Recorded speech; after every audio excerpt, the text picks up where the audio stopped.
Okay, so there is a problem with this guy, Philip, and I want to talk about it real quick. Now, the reason why there is a problem is not because, his skills, mechanics, something doesn't work, nothing like that. But recently, I have seen a lot of videos from top tier players, people from the best kingdoms, best alliances, like 10 plus billion kill points. They all are saying that Philip is a must max. And I'm not arguing with that. Yes, I agree, Philip is a must max. But the question is, when and for who? Because those people, they are playing the game like crazy, they are heavy spenders, they have a bunch of alternatives, they are trying different stuff and trying to come up with the min-max version for each march or each commander. But I'm trying to make this video from a low spender casual player perspective, and if you also include free to plays, this is the vast majority of the players. And let's be honest, we do have a lot of limitations compared to those guys. So today's question is if Philip is a must-max for us as well, and if so, when? I'm suspecting that after watching those videos from those great players, you might go ahead and invest on Philip for your third, second, or even your first march. And that's why I'm making this video to explain why. Now, number one, the first skill of Philip, as you can see, it has an insane damage bonus. This 20% gets doubled. It's multiplied by 2. So it's a 40% damage bonus for your secondary commander. But guess what? If you want to use Philip as the primary, you do need leadership gear. If you don't have that equipment, you shouldn't even think about using Philip as the primary. So that's not even a question. Second skill. And just by looking at this skill, Cavalry is actually the least important unit type because it gives march speed, and Cavalry couldn't care less about the march speed. Also, it gives Cavalry attack, which is again the least desirable stat in Season of Conquest. So ideally you want to pair him with Infantry or Archers, but the reason why they are trying so hard to pair him with Arthur is because they want to take advantage of the primary Arthur Pendragon, which deals combo damage, and the main thing behind it is that Delta Formation inscriptions are just so good, especially this one, Butterfly. I've already talked about this in a previous video, but long story short, there are a ton of things that triggers with basic attack with a 10% chance in Rise of Kingdoms, and when you have the specific inscription, that 10% goes all the way up to 30%, which is insane. So they want to, even though right now, King Arthur doesn't have a great secondary to get that full combo damage synergy, they are trying their best so that they can get advantage from these inscriptions. Unfortunately, we don't have that luxury because looking at it, yes, Philip looks like a perfect secondary to Arthur. However, he is not because he does lack the damage, and if you already have an expertise Nevsky, expertise Bing, Arthur is going to perform so well for you as a secondary anyways. But since they are trying to get advantage from those inscriptions for Delta Formation, yes, they are trying to use Arthur as a primary, and probably at this moment, Philip is the best secondary for Arthur. But this will change. Eventually, even we, like free-to-plays, low spenders, casual players, we are going to use Arthur as a primary at some point, but it's not now. Because, as I said, number one, he doesn't have a great secondary for full combo damage synergy. And number two, 99% of us don't have those inscriptions. So, why do we even care? And that's why Arthur with Philip, I don't think it is the best option right now, just because Arthur already working so well with Bing or Nevsky. Now, the second thing is Infantry. What they do is they go for 2 infantry marches, Ragnar CPO or CPO Ragnar, whatever option you like the most, and they use Philip as a secondary to Liu Che. Again, it is such a strong march, like Liu Che with Philip, they work so well together.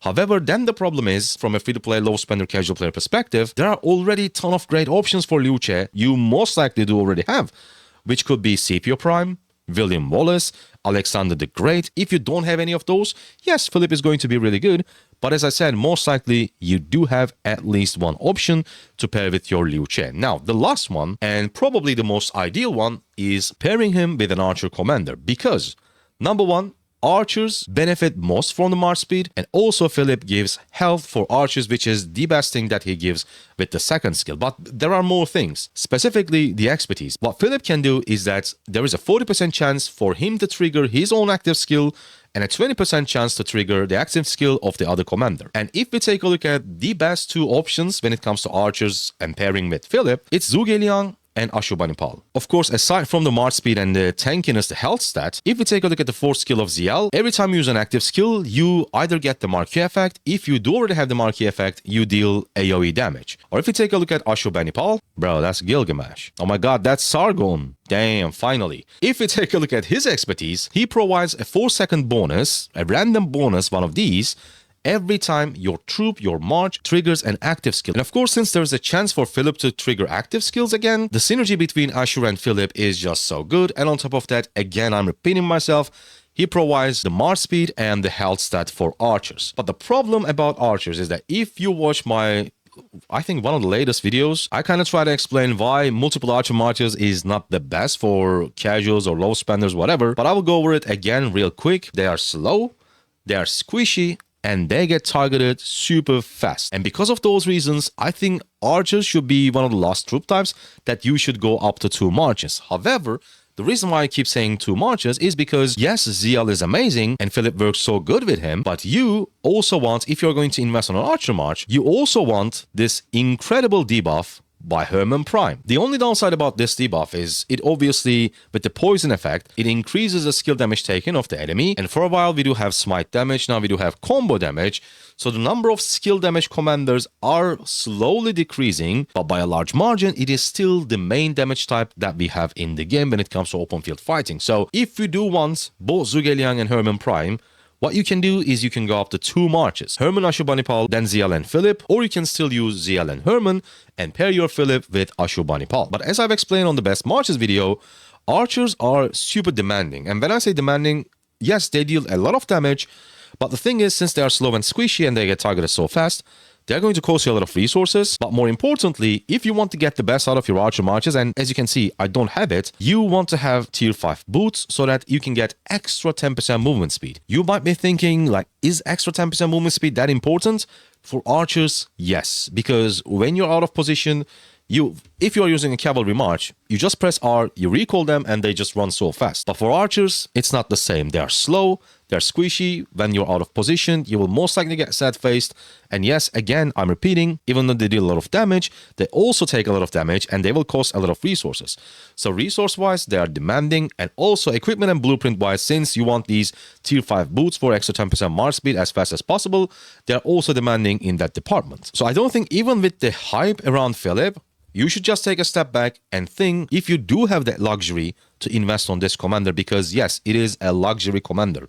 It is going to boost your whole murder ball, but before you get into that, you need to do other things.